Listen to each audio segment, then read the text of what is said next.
everything that you could imagine happening happens. In my field, in cybersecurity, paranoia really, really helps. And the best cyber defenders are the paranoid ones. It takes a certain mindset to either be a good hacker on the red team or the blue team. And it's always the threat actors advancing their game. And who do you mean by threat actors? So threat actors are the bad guys. Cyber criminals are the easiest to watch, right? Because they have to engage in public forums, like a market economy. If one person demonstrates, how Bitcoin can change cybercrime, right? Because now you can engage in extortion online and be fairly confident that you can get away with it because the money is kind of anonymous. Or they, discover ransomware, and oh my gosh, this is great. We can spread ransomware via botnets, and it keeps going. I think that some of these players are also freelancing for governments, so it's not necessarily they're different people; they're the same people. Yeah, for sure.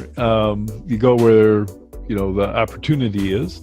So in Russia, would you say there is less of a delineation between political cyber attacks and commercial cyber attacks? Yeah, completely. The political it's almost like an industry that they support, right? Because there are a lot of people getting rich inside Russia.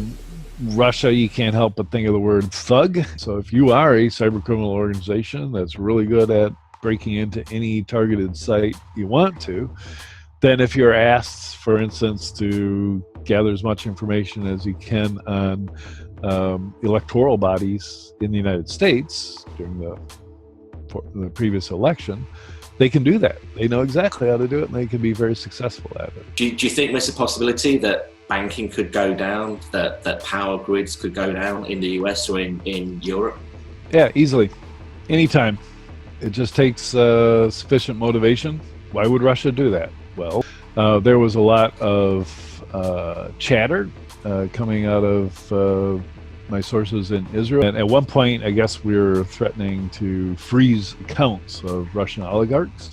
The chatter was that Russia would turn on their best hackers to try and crash our markets. If they couldn't get access to their money, then nobody else could get access to it.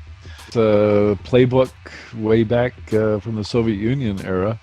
The big lie, right? Just keep saying it over and over again, and you just create so much confusion, right? There's no difference between truth and lies. On a global scale, China is most interested in expanding their sphere of influence through more traditional methodologies, right? Having aircraft carriers, colonizing islands in the South China Sea, and I think they will use sophisticated electronic warfare, hacking into systems to help them. Am I right in thinking that because they've got such a large economy and they're so plugged into the global economy that their motivation isn't necessarily about screwing things up, it's just to have more power for themselves?